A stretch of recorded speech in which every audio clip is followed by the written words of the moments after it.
आज तो गए हो यहाँ मौजूद मेरे सभी बुजुर्ग नौजवान साथी, सबसे पहले तो ये है कि जो घटना हुई बड़ी दुखद हुई, हम सबको अफसोस है, हम सबको दुख है और इसीलिए आप यहाँ दिन और रात बैठे हो।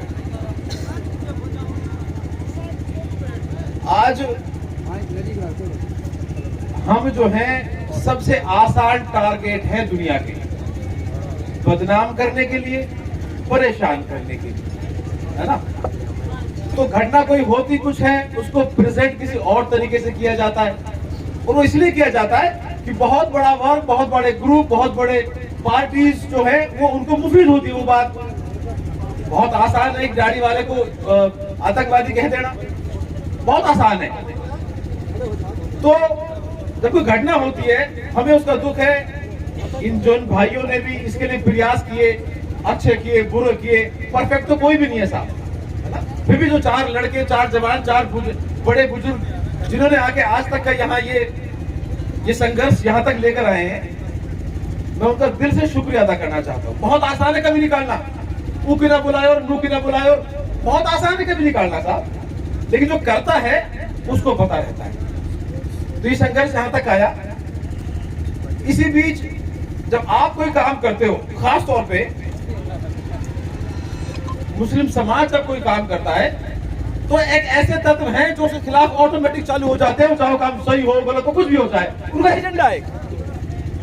इसमें भी एजेंडे चले, फिर एजेंडे चलाने वाले लोग होते हैं जो ऐसे लोग होते हैं कि सही मुद्दे से बात को भटका के कहीं और ले जाया जाए। उन्होंने 3-4 दिन खूब एजेंडे चलाए। एक साहब ने वहां दलील भी दी हमें कि यार आप के बच्चे सबसे ये कह रहे हैं, अरे थानेदार तो हिंदू है, थानेदार तो आरएसएस है, थानेदार तो मुस्लिम विरोधी है, ये ग्रुप का है, वो ग्रुप का है, क्योंकि तो आप लोग तो खुद ही उन ग्रुपों को इनवाइट कर रहे हो अपने खिलाफ खड़े होने के लिए। तो कई बार ये सोशल मीडिया की आप बात को गहराई को समझे। आप लोग 5-6 दिन से यहाँ बैठे हो, परेशान हो, बड़ी उम्मीद से हो, आपको हम पे भी गुस्सा आ रहा होगा और नुमाइंदों पे भी गुस्सा होगा, अपनी सरकार पे भी गुस्सा आ रहा होगा, लेकिन बात को गहराई को समझना बहुत जरूरी है। तो 3-4 दिन से बड़ी माहौल चला, बड़ा माहौल चला कि साहब ये हो रहा है, ये हो रहा है, ये हो रहा है, और आपके जो विरोधी लोग हैं उनको एक मौका मिल गया, एक अलग ग्रुप तैयार हो गए, एक अलग दबाव बनने लगा। आपने देखा सोशल मीडिया पे I support this, I support this. वो किसी के कोई रिश्तेदार नहीं है या किसी व्यक्तिगत कोई लगाव नहीं है, लेकिन एक एजेंडा चलाया जाता है ऐसे तत्वों के द्वारा जो यहाँ माहौल बिगाड़ना चाहते हैं, जो यहाँ सब भाइयों का भाईचारा नहीं चाहते।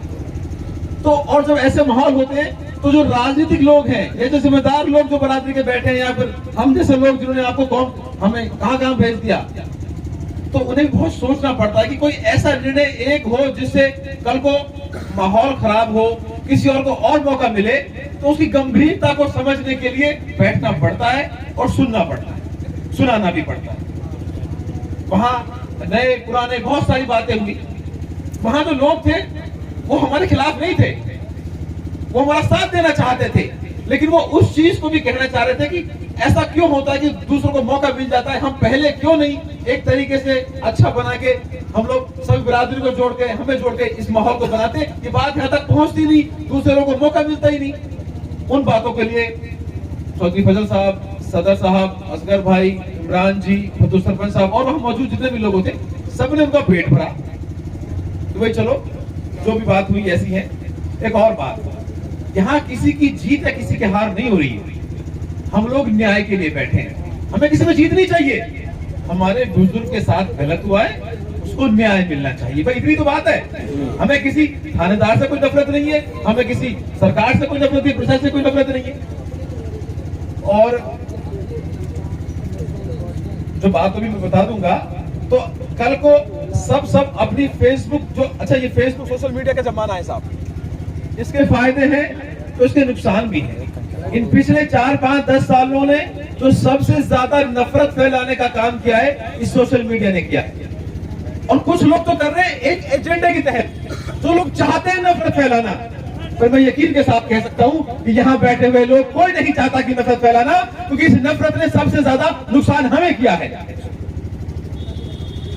छोटे और बड़े हिस्सों में बांट दिया गया, अल्पसंख्यक के नाम पे 15-20% पे लिमिट कर दिया गया हमें, हमारी जायज डिमांड को, हमारी जायज मांगों को, हमारी परेशानियों को। तो इस बांटने के काम में सबसे ज्यादा नुकसान हमारा हो रहा है। हम नहीं चाहते हमें कोई बांटे। तो आने वाले कल में भी, परसों में भी, या ये मुद्दा है कोई और मुद्दा है, जब हम अपनी बात रखें तो हमारी बात में हमारी ईमानदारी नजर आए, हमारी जरूरत नजर आए, हमारी सच्चाई नजर आए। हम किसी पे कटाक्ष ना करें, किसी की बुराई क्यों गिनाएं। सारी बातें हुई। ये भी कंसर्न रहा कि साहब आज तो चलो फैसला आपके मुताबिक हो जाता है, जो माहौल बिगाड़ने वाले लोग हैं कल को वो आपके सामने तंबू लगा के बैठ जाएंगे, फिर प्रशासन क्या करेगा। बहुत सारी बातें हैं। तो भाई यहाँ 5 आदमी थे, हमने अपनी, अच्छा मैं तो बात पहली बार जिनकी पंचायत बैठा हूं जी, मैंने आज तक कई पंचायत में राघव सदर साहब कांग्रेस में बैठोगे।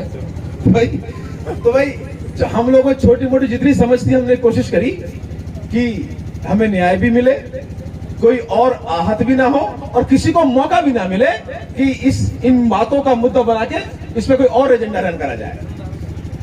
तो आपकी इजाजत से, बड़ी उम्मीद से आपसे बात कह रहा हूं।